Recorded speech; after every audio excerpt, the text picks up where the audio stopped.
Assalamualaikum warahmatullahi wabarakatuh. Alhamdulillah, bagaimana kawan kabar-kabarnya ya kan? Mudah-mudahan insyaallah kawan-kawan semua sehat ya kan. Bagaimana dengan istirahat kita atau tidur kita ya kan? Ada baiknya kita sekali-sekali minimal lah seminggu sekali tuntulah ilmu agama ya kan. Belajarlah pada mursyid-mursyid atau guru-guru yang bersanad ya kan. Ini ada sedikit cuplikan video tentang tidur. Tidur sama aja aplikasi mati kawan. Mari saksikan atau simak videonya agar nggak gagal paham. Mudah-mudahan insya Allah video ini bermanfaat untuk kita semua, yaitu yang diisi oleh guru kami yaitu Al-Ustaz Zulqadri bin Tengku Abdul Rahman, pendiri ataupun pembina ataupun mursyid di Pondok Pesantren Majelis Nur Yakin. Mari kawan saksikan, mudah-mudahan bermanfaat. Mudah-mudahan bisa diaplikasikan di kehidupan kita kan pas kita ada tidur. Saksikan ya kawan ya.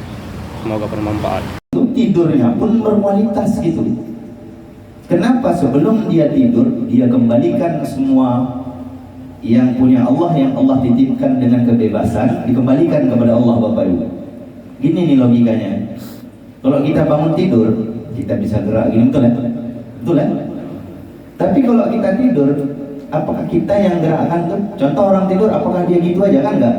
Kadang mutar sana, mutar sini. Kenapa? Kata Rasulullah, itu Allah yang gerakkan. Kenapa? Karena tubuh itu Bapak Ibu, kalau misalkan posisinya enggak bergerak selama kurang lebih itu 10 menit aja, itu kaku. Enggak percaya Bapak Ibu, diam aja gini, nggak usah bergerak, pasti kaku. Maka kalau kita tidur, kita kan enggak ada kebebasan untuk menggerakkan tuh ya. Yang gerakkan siapa? Allah. Tapi kalau kita bangun dari tidur kita bisa bergerak nih. Ini kebebasan namanya. Betul kan? Tapi ketika tidur ya mati. Sesuai dengan doanya tadi, dengan namamu ya Allah kami hidup dan dengan namamu ya Allah kami mati. Jadi orang yang mempunyai ilmu itu sebelum dia baca, dia serahkan jiwa dan raganya kepada Allah dan ruhnya, nafsnya dalam genggaman Allah Bapak Ibu. Jadi gini nih ceritanya Bapak Ibu. Kita mau tidur nih, ya kan? Kita bilanglah tidur tuh, kita ini mau pulang rumah nih. Kita umpamakan kita nih anak-anak kecil yang dimana ketika pagi hari orang tua kita nih mandiin kita. Setelah mandiin kita dipakaikan pakaian yang bagus. Lalu kemudian kita izin untuk main. Paham ya? Pas kita main di sana kita lupa, kita main becek-becek itu di luar tuh. Tanpa kita sadari Bapak Ibu, waktu sudah sore dan waktunya untuk pulang gitu ya. Nah saya mau tanya sama Bapak Ibu, kalau Bapak Ibu anak tuh ketika keluar dari rumah dengan pakaian rapi segala macam dan orang tua nanti ketika pulang nggak mau nengok Bapak Ibu kotor, Bapak Ibu kalau kotor berani pulang nggak? Berani pulang nggak? Tetapi kenapa kita kalau misalkan mau tidur berani kotor? Di kolbu kita masih ada dendam Bapak Ibu. Di kolbu kita masih ada iri Bapak Ibu. Di kolbu kita masih ada dengki Bapak Ibu. Lalu kita tidur, maka iri, dengki, dendam itu kita bawa ke hadapan Allah Bapak Ibu. Kenapa kita nggak malu? Sedangkan kita anak kecil aja, ketika kita pulang kita malu, kita takut. Kenapa? Karena awalnya bersih, pulangnya kotor. Betul tak? Bapak Ibu pernah ngalami fase anak-anak kan? Nah dulu kan main-main nih, main segala macam, pulang udah kotor-kotor, entah ada luka lagi ya. Pastilah waktu pulang tuh takut ditanya orang tua kan? Pasti tanya kenapa kotor, kenapa luka, ya kan itu? Karena takut untuk itu, maka ketika keluar maka hati-hati supaya tidak mau kotor. Maka ketika keluar hati-hati supaya tidak luka, sehingga nanti tidak ada pertanyaan oleh orang tua Bapak Ibu. Kenapa? Karena kita takut sama orang tua. Tetapi kepada Allah kita nggak takut Bapak Ibu. Dendam di dalam qalbu, iri di dalam qalbu, dengki di dalam qalbu. Kita tidur tuh. Bismika Allahumma ahya wa bismika wa amut. Dengan namamu ya Allah aku hidup. Karena engkau ya Allah saya bisa bebas, dan saya ya Allah pulang kepadamu dengan dosa. Paham ya? Berani nggak kita pulang dengan dosa? Kalau nggak berani, orang beriman tuh tidak akan pernah dia tidur sebelum dia bertobat daripada segala kesalahan dan dosanya, Bapak Ibu. Barulah dia baca Bismika Allahumma ahya wa Bismika wa amut. Tetapi karena kita nggak tahu nih ilmunya, ya sudah, yang penting kita baca, bahkan artinya pun nggak tahu. Betul ya? Kalau kita tahu, kita mau balik kepada Allah Subhanahu Wa Taala kan?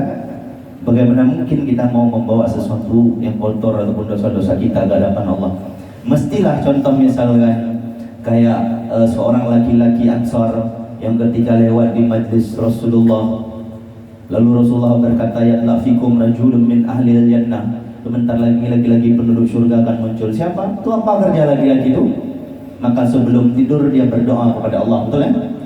Ya Allah, siapapun yang menzalimi saya, maka saya maafkan ya Allah, dan berikanlah saya petunjuk kepada siapapun yang saya zalimi, agar supaya nanti ketika engkau memberikan kesempatan untuk saya ketika bangun daripada tidur dan hidup kembali, saya akan datang untuk minta maaf padanya. Itu ilmu singkat kan? Kita kira nih doa tidur nih dari kecil kita udah hafal ya, tapi ilmunya kita nggak tahu kan? Betul ya Bapak Ibu? Tapi rata-rata kita nggak jumpa Allah dalam sholat. Tetapi dalam tidur semua jumpa Allah Bapak Ibu. Semua jumpa Allah Bapak Ibu dalam tidur. Ya kan? Saya mau tanya Bapak Ibu, orang mati aja ketika mau balik kepada Allah kan mandi. Nah saya mau tanya Bapak Ibu sebelum tidur mandi nggak? Mandi ya? Oke, alasannya udah malam. Makanya lah ilmu tuh perlu. Bukan mesti mandi ke kamar mandi.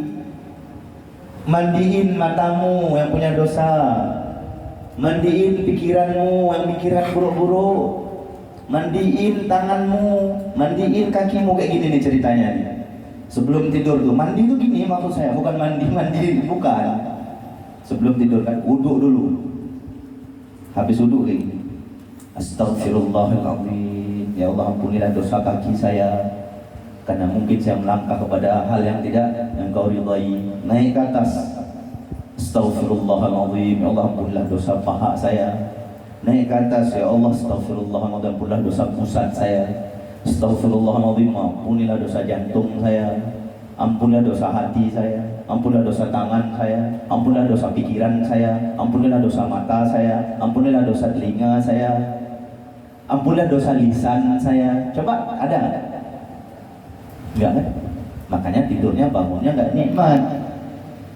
Kenapa? Pas tidur bergabung pula dengan dosa Bapak Ibu. Yang maksud saya di sini bukan mandi pergi ke kamar mandi siram-siram, bukan.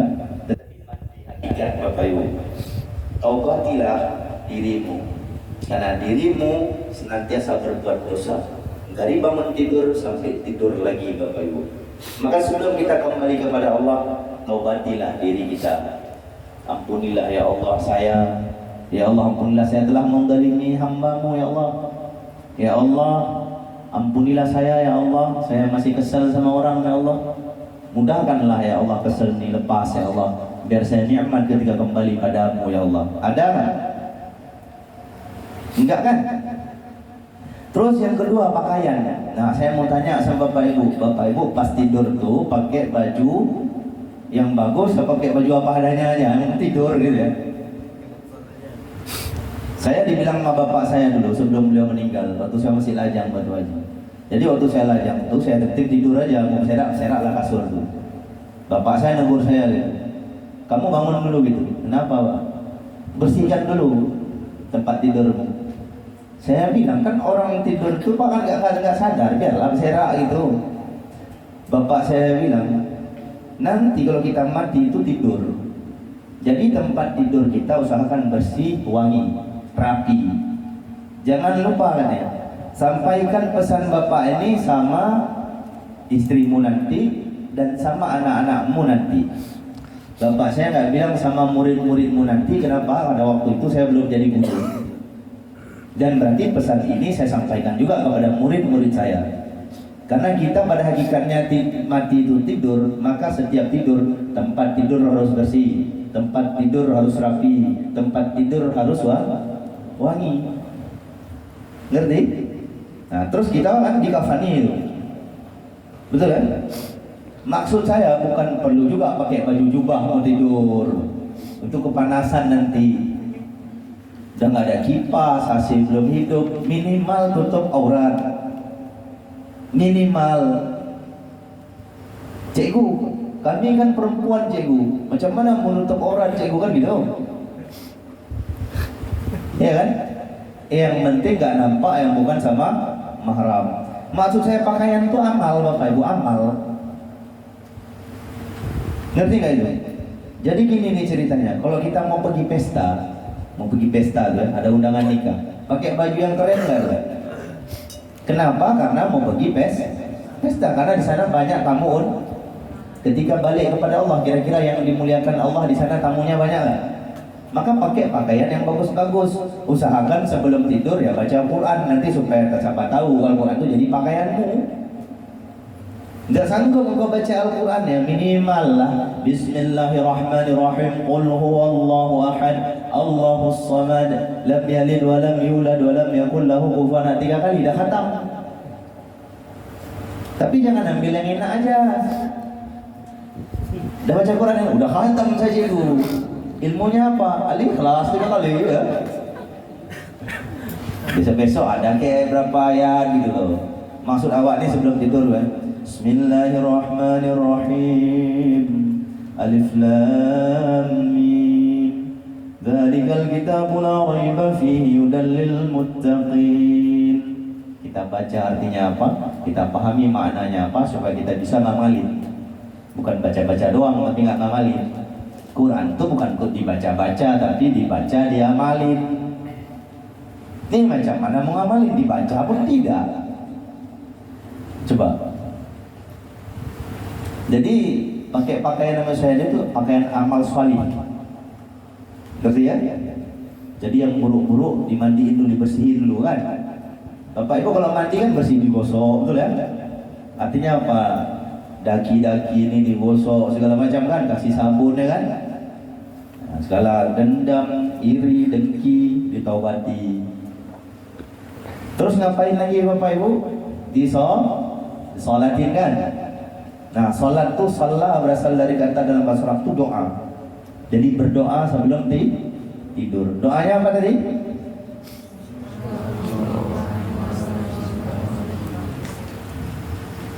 Terus Bapak Ibu diapain? Kubur. Udahlah tadi ngaji nggak jelas orang ini. Kuburkan. Dimandiin, dikafanin, disolatin, dikafanin lagi gitu. Dikuburin. Ngerti nggak itu? Makanya pena itu dicatat. Bukan dia dibawa doang, tapi nggak dicatat. Kalau saya tanya nomor 1 apa? Kalau kita catat ya, nomor 1, nomor 2, nomor 3. Apa? Yang tinggal jawab nomor 4 ini enggak? Udah kayak monyet tadi.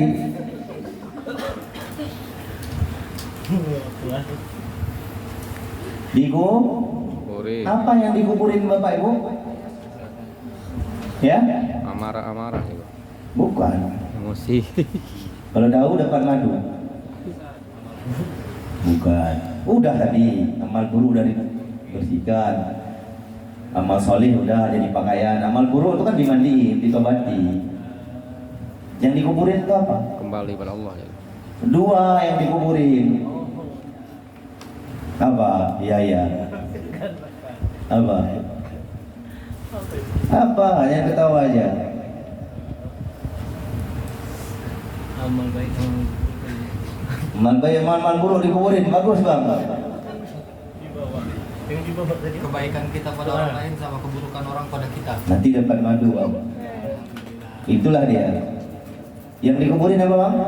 Kebaikan kita pada orang lain sama keburukan orang pada kita. Iya, baru tidur nikmat tidur.